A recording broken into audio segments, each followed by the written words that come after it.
Bonjour tout le monde, asseyez-vous s'il vous plaît.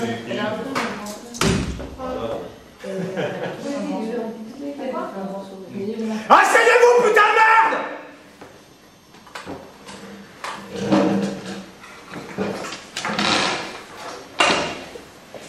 Excusez mon retard, sortez vos cahiers.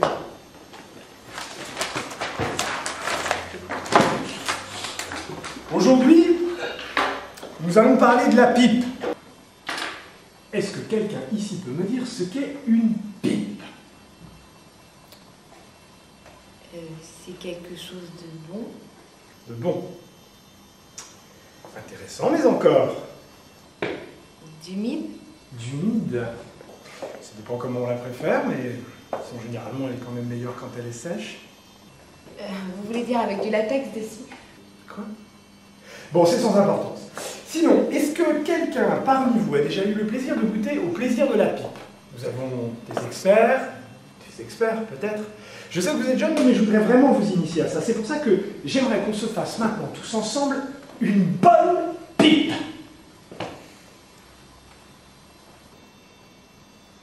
Vous en faites pas, j'en ai parlé à monsieur le proviseur, il est tout à fait d'accord. D'ailleurs, il ne va pas tarder à arriver avec 4 parents d'élèves qui ont tenu à être avec nous aujourd'hui pour nous faire part de leur savoir et technique dans ce domaine. Vous êtes sûr de ce que vous dites, monsieur? Elle me demande si je suis sûr. Sachez que si nous battons le record du plus grand nombre de pipes consommées dans un établissement, une équipe de télévision se tient prête pour venir nous filmer pour le journal télévisé. Tenez-vous bien, de Jean-Pierre Pernaut. Rendez-vous compte les enfants, Jean-Pierre Pernaut. Bon allez, levez-vous, on va y aller.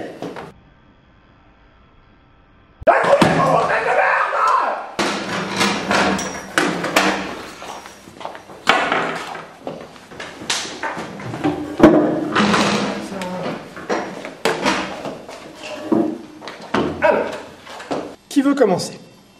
Enfin, moi j'ai arrêté.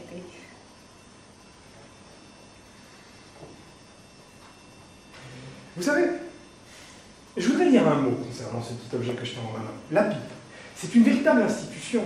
Elle fait partie intégrante de notre belle culture, transmise de père en fils, de génération en génération. C'est pour ça que je voudrais qu'on ait une pensée pour tous ces braves artisans qui taillent et qui taillent et qui taillent pour nous faire d'aussi bonnes pipes qui nous procurent du bien-être et disons-le, de la jouissance. Vous savez, même si les technologies se développent, même si la société se modernise, la façon de faire, elle reste la même, un mélange de force et de docilité à la fois. Ah, ça doit être aussi. Eh ben, on va presser de se faire leur petite pipe.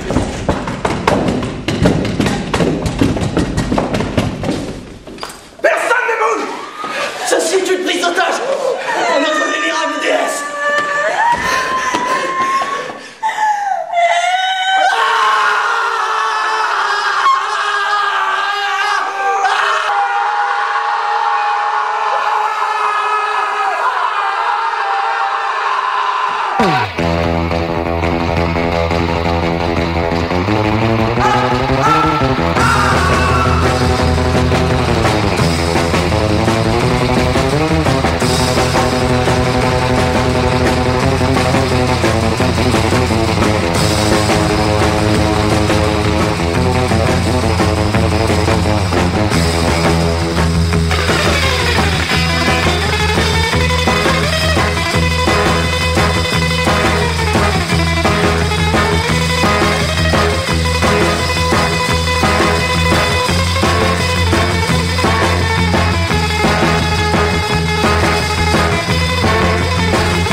Roberto,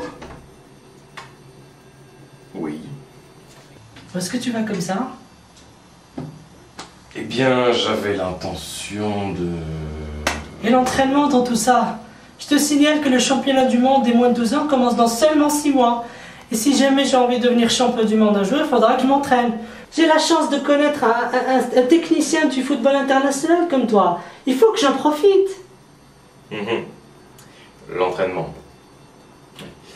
C'est-à-dire que... Oui, Roberto? Écoute-moi bien, une bonne fois pour toutes. Je ne m'appelle pas Roberto. Je m'appelle Robert. Je ne viens pas du Brésil, je viens de Montélimar. Et puis, je n'ai jamais entraîné l'équipe du Brésil. J'ai certainement pas l'intention de t'y amener. Ni autre part d'ailleurs. À part dans un asile peut-être. Tu peux me mettre ça dans le crâne, bon sang. J'en ai marre de le répéter. Et si je viens ici, c'est simplement parce que ta mère est la plus grosse cochonne que la terre ait jamais portée.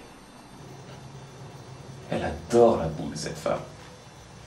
Et c'est pas des ballons de foot dont je parle. Ah oui, avant que j'oublie. Tu n'es pas japonais. Tu es français. Tu ne joueras jamais pour l'équipe du Japon. Ni pour aucune autre équipe valable sur cette terre.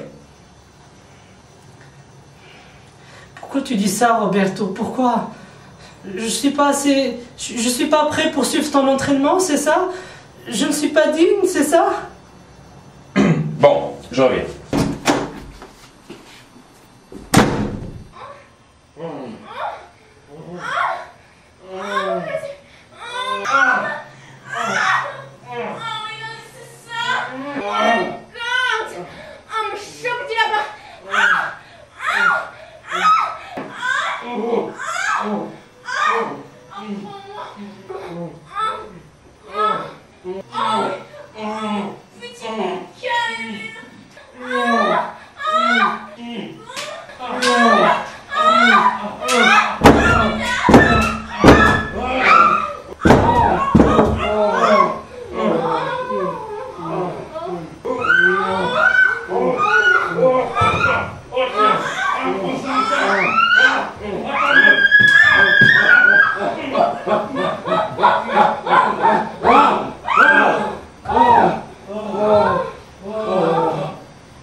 On peut y aller maintenant, Roberto?